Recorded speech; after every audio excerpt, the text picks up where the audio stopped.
The spring of 2022, prosecutors in Connecticut described a fraud case that, on paper, sounded almost too mundane to be historic.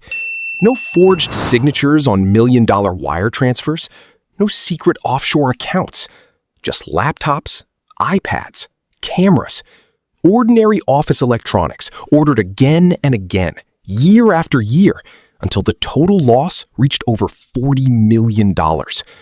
This is the story of how one Yale University employee turned a modest purchasing authority into one of the largest employee embezzlement schemes in the history of American higher education.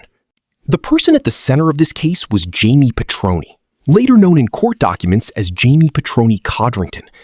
Beginning in approximately 2008, Petrone was employed by the Yale University School of Medicine's Department of Emergency Medicine, eventually rising to become Director of Finance and Administration for the department. It was a role built on trust. As part of her job responsibilities, Petrone had the authority to make and authorize certain departmental purchases, as long as each individual purchase stayed below $10,000. That single number, $10,000, would become the quiet foundation of everything that followed. Employed by Yale since 1999, and with the Department of Emergency Medicine since 2008, Petrone had spent well over a decade building institutional trust before the scheme began in earnest. Starting at least as early as 2013, Petrone began ordering or directing members of her own staff to order large quantities of electronic hardware from Yale's approved vendors, paid for using departmental funds. On its face, none of this looked unusual.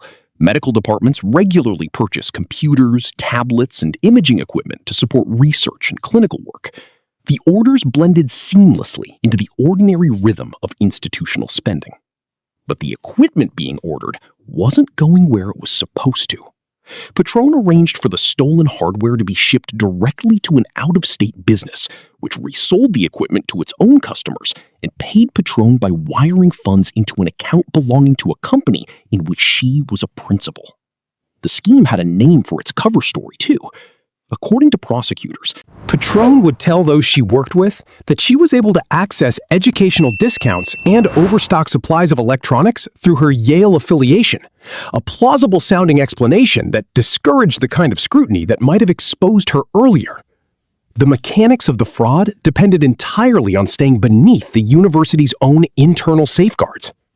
Petrone falsely represented on Yale's internal forms that the hardware being purchased was intended for specific departmental needs, such as ongoing medical studies, and she deliberately broke up what would have been large, suspicious purchases into smaller orders, each kept under the $10,000 threshold that would have triggered additional institutional approval.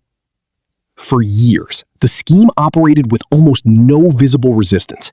It grew not gradually, but dramatically.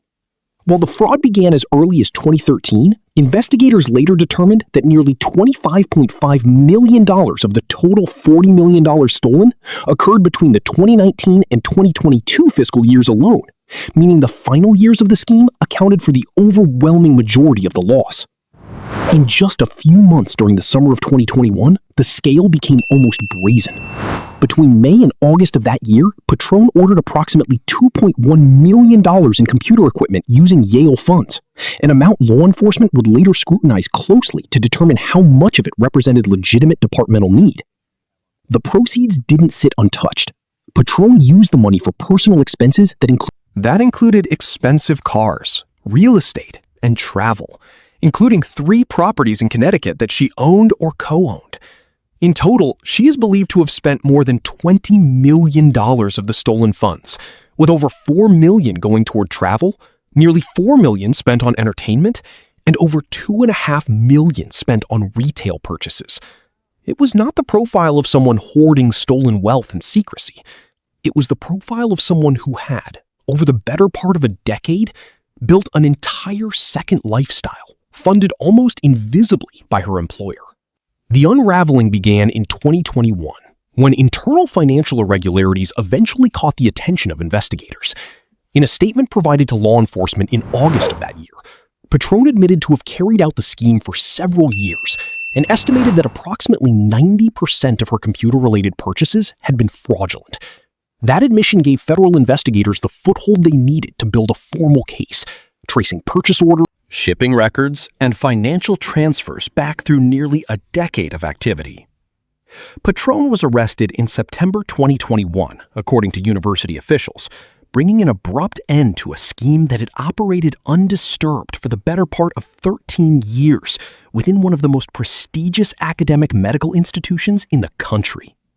She was further found to have filed false tax returns from 2013 through 2016, falsely listing the costs of the stolen equipment as legitimate business expenses, and to have failed to file any federal tax returns at all between 2017 and 2020, ultimately costing the United States Treasury more than $6 million, in addition to the losses suffered by Yale itself. In March of 2022, Petrone pleaded guilty in federal court in Hartford, Connecticut, to charges of wire fraud and filing a false tax return. The plea brought a formal, documented total to a scheme that had, for years, existed only in scattered purchase orders and shipping manifests. Prosecutors confirmed that Petrone had caused Yale to lose a total of $40,504,200. 7 months later, in October 2022, Petrone returned to federal court for sentencing. United States District Judge Vanessa L. Bryant sentenced her to 109 months in prison, the equivalent of just over 9 years, followed by 3 years of supervised release. What makes the Yale case distinct from many embezzlement stories is not its complexity, but its absence of complexity. There was no encryption to break, no shell company hidden behind layers of offshore jurisdictions.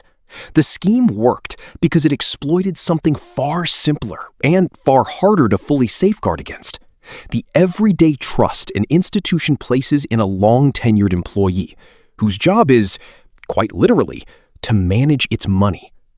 Petrone didn't need to hack Yale's financial systems. She was already inside them, authorized, credentialed, and, for years, entirely above suspicion. In the aftermath, Yale acknowledged the breach in its own internal financial oversight, with a university spokeswoman confirming that changes had been made to purchasing and auditing procedures in response to the case.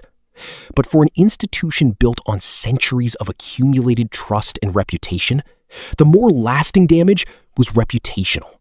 A stark demonstration that even one of the most resourced universities in the world could be quietly bled of tens of millions of dollars, not through sophistication, but through the simple, patient repetition of staying just under a $10,000 line.